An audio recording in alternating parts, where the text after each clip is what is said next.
Hollywood, Ryan Williams named a freshman All-American, and bracketology time with Bama as numero uno seed. But what does that mean for the fourth-ranked Alabama Crimson Tide with lots of basketball left to be played? We're going to talk about that right here on the Bama Tailgate YouTube channel. Thank you guys for being here. Like and subscribe. Brought to you by Pearl River Resort over in Philadelphia, Mississippi. Let's get the party started. Roll Tide.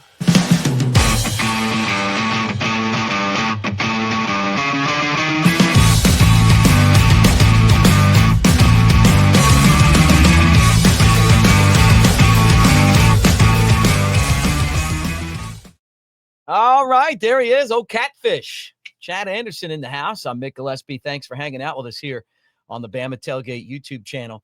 All right, let's get right into it, Cat. Let's do it. Not a surprise at all. But how about Ryan Williams, a freshman All-American? His production at the beginning of the season was great. Yeah. I don't want to say it tapered off, but it did a little bit.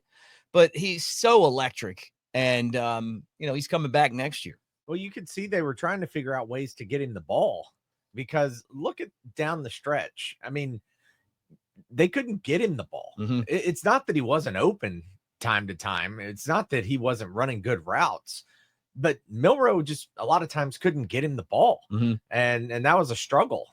He still made, remember the Oklahoma catch that didn't count? Yeah, that what should have counted. I know. That's what I mean. Like, he's still that guy. Yeah. And it got to a point where, they started putting him back at punt return.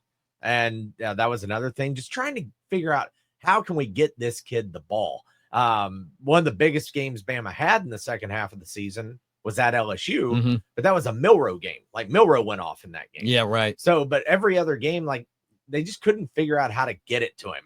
That's going to obviously change next year. They got to get first half Williams back and get him some more opportunities.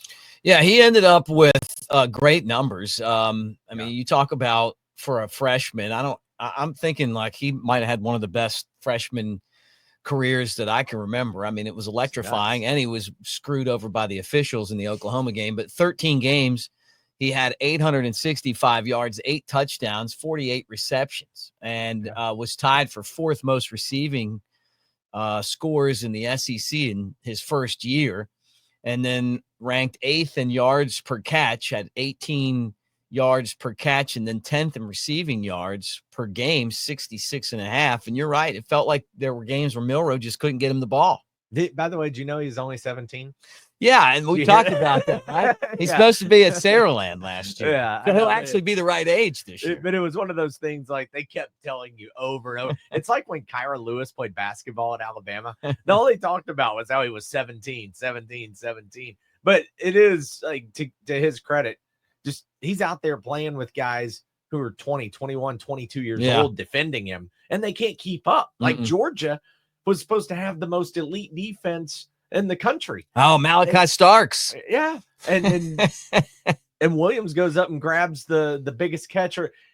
His game-winning touchdown overshadows the other crazy catch. Remember where he tipped it to himself and caught it down around the 20? Just what he's able to do and the body control and his ability to get open and his elusiveness, it's going to be a lot of fun watching him next year. And then he's got one more year he has to play before he can go to the NFL. Hopefully all 3 years are in Crimson, but man, it's going to be a lot of fun to see him. Well, and then guys, Daniel Moore just released the watercolor of his amazing print, right? So you guys can get that at newlifeart.com, but it's pretty cool. I mean, because of the way that things have changed, like a guy's on the team, and then you can have their Daniel Moore print up in your studio or, in your house or in your business or whatever.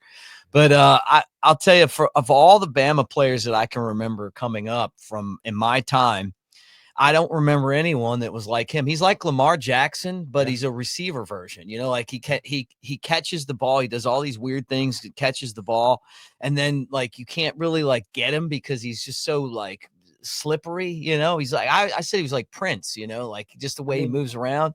He wears number 2. Is he David Palmer? Yeah, the Deuce. Yeah, but Deuce was different. I mean, Deuce was a great player too. Yeah, but not like didn't have the moves that this guy has. Yeah, this guy He reminds me, you talk about great Bama receivers, and obviously there's Julio Jones and Amari Cooper, Keith Brown, Calvin Ridley, Keith Brown, DJ Hall, yeah, you got all those guys right? Going to the other team's student section. And we kind of get lost sometimes, I think, remembering this guy, but the way he's able to start, stop, juke, move, and be elusive is he reminds me of Jerry Jeudy. Yeah, Judy's the one that could run really good routes, could stop on a dime, could make you look stupid, make you break ankles. So he reminds me of Jeudy a lot in that way. Of those guys, yeah. I mean, there's not a lot of time where you hear all the hype about a player and then they come in and they're better than you thought. Yeah.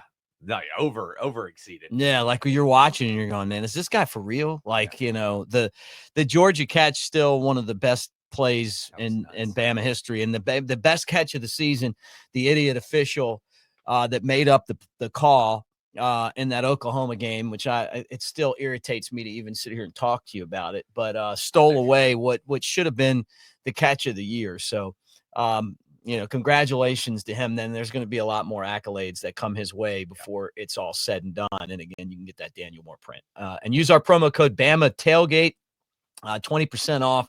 Not the new releases, but everything else. Daniel Moore.